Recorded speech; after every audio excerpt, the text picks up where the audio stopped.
स्वागत करता हूं आपका अपने YouTube channel focus on study पर। आइए दोस्तों, आज जानते हैं हम लोग जैन धर्म के बारे में। तो जैन धर्म में कुल 24 तीर्थंकर हुए, जो कि कल्पसूत्र पुस्तक में लिखा गया है। कल्पसूत्र पुस्तक के लेखक भद्रबाहु हैं। जैन धर्म जो कि सिंधु घाटी सभ्यता के समय का ही है। इसके पहले तीर्थंकर हुए ऋषभदेव। इन्होंने 2 शिक्षाएं दी, एक अहिंसा, 2 अपरिग्रह। अहिंसा का अर्थ तो आप लोग जानते ही होंगे। अहिंसा यानी कि किसी भी जीव की हत्या ना करना, अपरिग्रह यानी धन का संचय ना करना। इन्होंने यह 2 शिक्षाएं दी। इनका प्रतीक चिन्ह वृषभ यानी कि सांड या फिर बैल कहा जा सकता है, ये इनका प्रतीक चिन्ह था। इनका उपनाम केसरिया देव और आदिनाथ था। केसरिया देव का वर्णन ऋग्वेद में मिलता है। इनके 2 पुत्र हुए, एक का नाम भरत, दूसरे का नाम महाबली, जिसे हम बाहुबली भी कहते हैं। और इनकी बाहुबली की मूर्ति श्रवणबेलगोला कर्नाटक में लगी हुई है, जो कि चामुंडा राय ने बनवाई थी।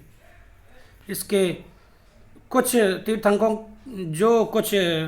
चुनिंदा तीर्थंकर हैं जो परीक्षा की दृष्टि से इम्पोर्टेंट है, उनके बारे में जानते हैं।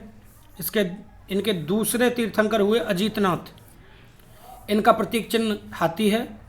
तीसरे तीर्थंकर हुए संभवनाथ। इनका प्रतीक चिन्ह घोड़ा है।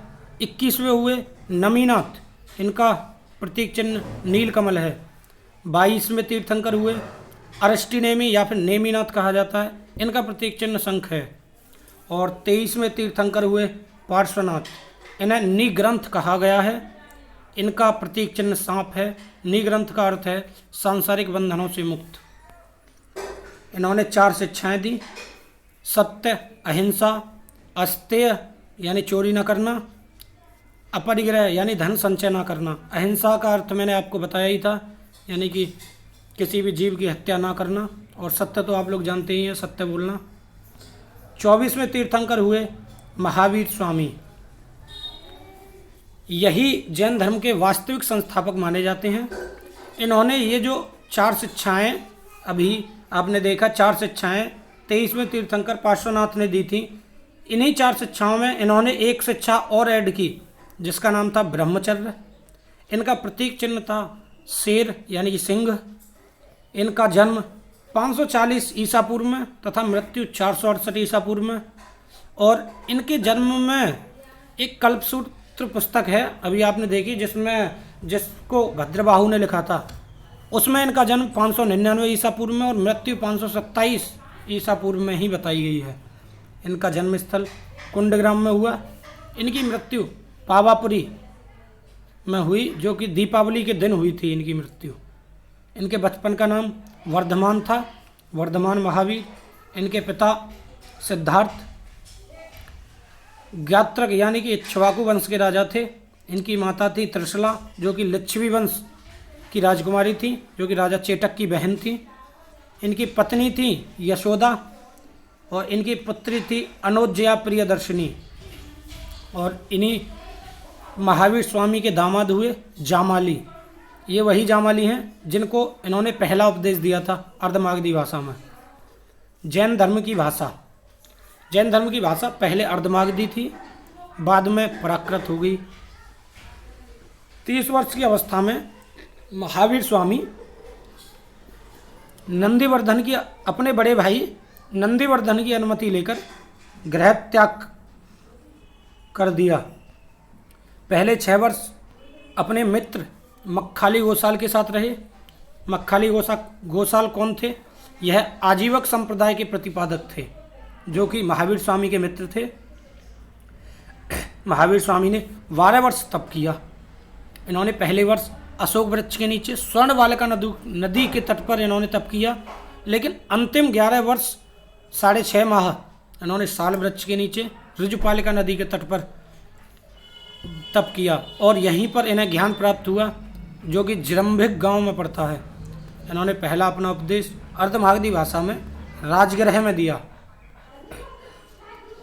इन्हें ज्ञान प्राप्ति के बाद अनेक नाम मिले, जिनमें एक नाम कैवलिन, एक जिन और एक निग्रंथ था।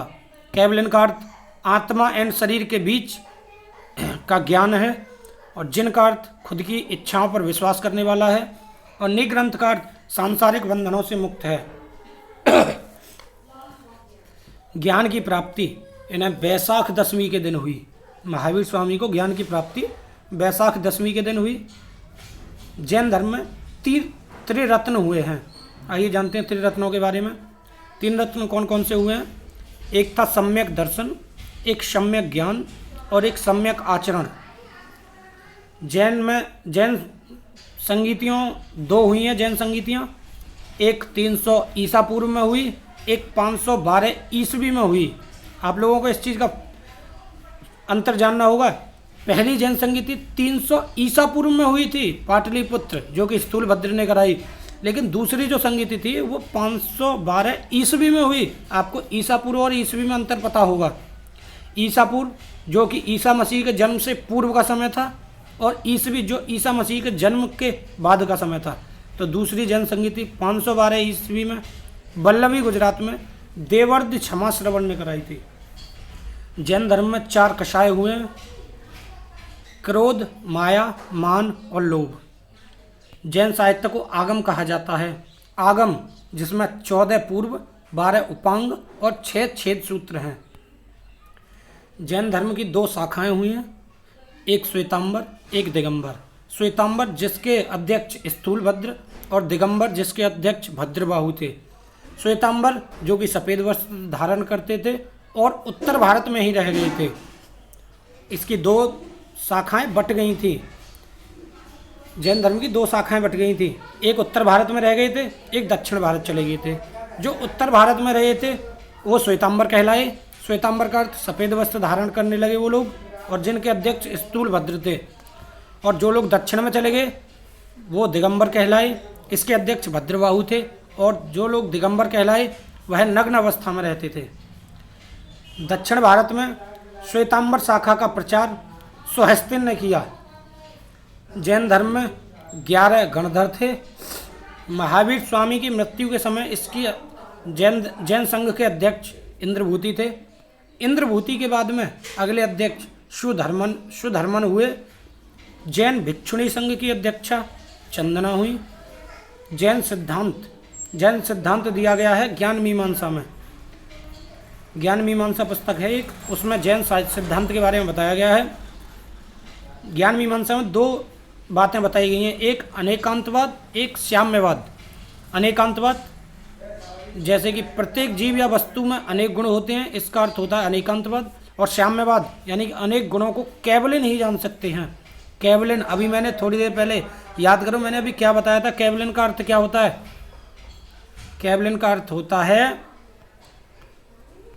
ये देखो दोस्तों, केवलिन का अर्थ होता है आत्मा एवं शरीर के बीच का स्थान। मैंने अभी बताया था ना थोड़ी देर पहले, आत्मा एवं शरीर के बीच का स्थान, वही केवलिन कहलाता है। तो आज हम दोस्तों आपको बताने वाले हैं नास्तिक और आस्तिक। बहुत से लोग इसके बारे में कन्फ्यूज रहते हैं कि नास्तिक कौन होते हैं और आस्तिक कौन होते हैं। तो आइए जानते हैं। नास्तिक वो लोग होते हैं जो वेदों को, यानी कि हमारे ऋग्वेद, अथर्ववेद, 4 वेद हैं हमारे, ऋग्वेद, अथर्ववेद और 4 वेद हुए हैं दोस्तों, जो वेदों को अप्रामाणिक मानते हैं, यानी कि जो वेदों में विश्वास नहीं रखते हैं, वह नास्तिक होते हैं।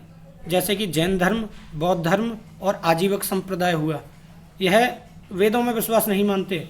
और आस्तिक वो लोग होते हैं जो वेदों को प्रामाणिक मानते हैं, यानी कि जो लोग वेदों में विश्वास रखते हैं।